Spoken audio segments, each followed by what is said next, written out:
Welcome back to the Evolution Podclub. I'm your host, Jackie Seiden. You are not small. You are larger than you could possibly imagine. You are everything. You are one with it all. Do you see that you cannot be contained? Do you see that you are the only one containing yourself? No matter what your conditions look like or how others are being around you, no matter how you may feel imprisoned, you are free. You are limitless.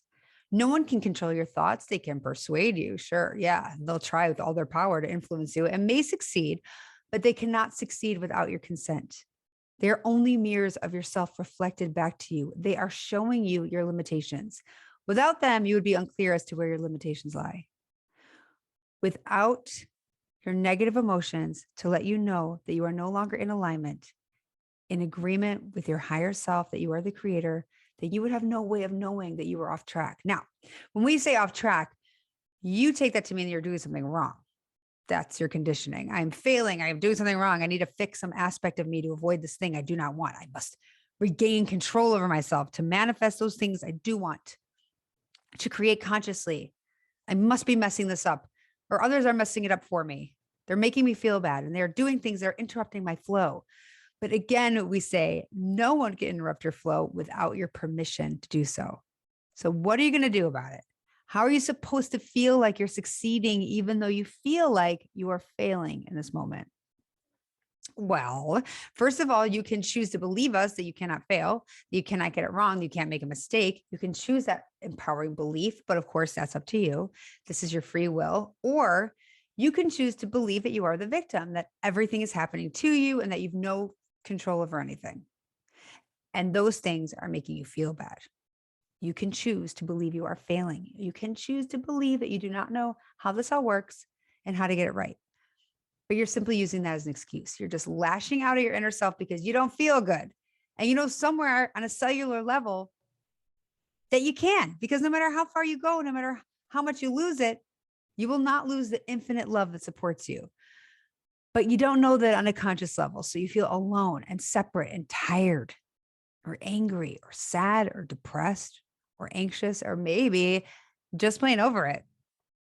And we say, we love you for it. We see the perfection in it.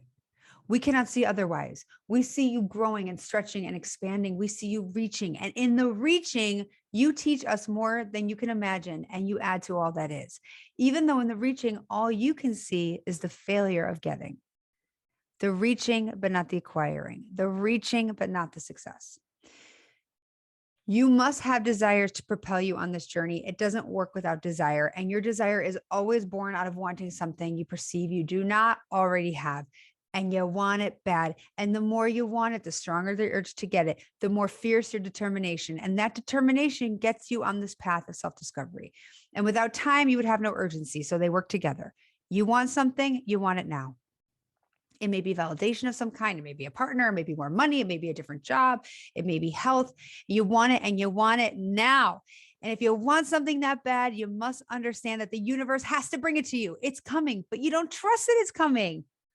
If you do, that's up to you. If you trust that what is for you is coming, then you can let go of what you see in your current reality and enjoy the ride more of the time.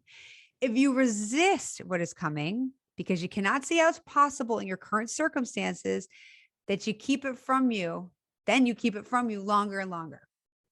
How? How do you get out of your own way? Well, for one, go easy on yourself. This is part of the game and you're meant to feel like shit sometimes. It doesn't mean you're failing. And in a moment when you are meditating or walking or showering and your mind wanders or you're feeling a little better, your mind is quiet, you notice the thoughts that come. They may even sound like a whisper. Hold yourself accountable to act on one of those ideas. Without this action, you cannot have, without this action, you can have a healthy perspective, but not much of your reality has the potential to change the way it does when you do act on inspiration. So check in with how you feel. Do you feel okay? Be honest with yourself. Are you anxious when you take the action? Because if you are, you're wanting to seek control over the conditions. You want to muscle everything to work out the way you want it to. But this is not nearly as effective as allowing, as trusting, as breathing. And it's definitely not nearly as fun. And by nearly, we mean the difference between erecting a building and creating worlds. It's not even close.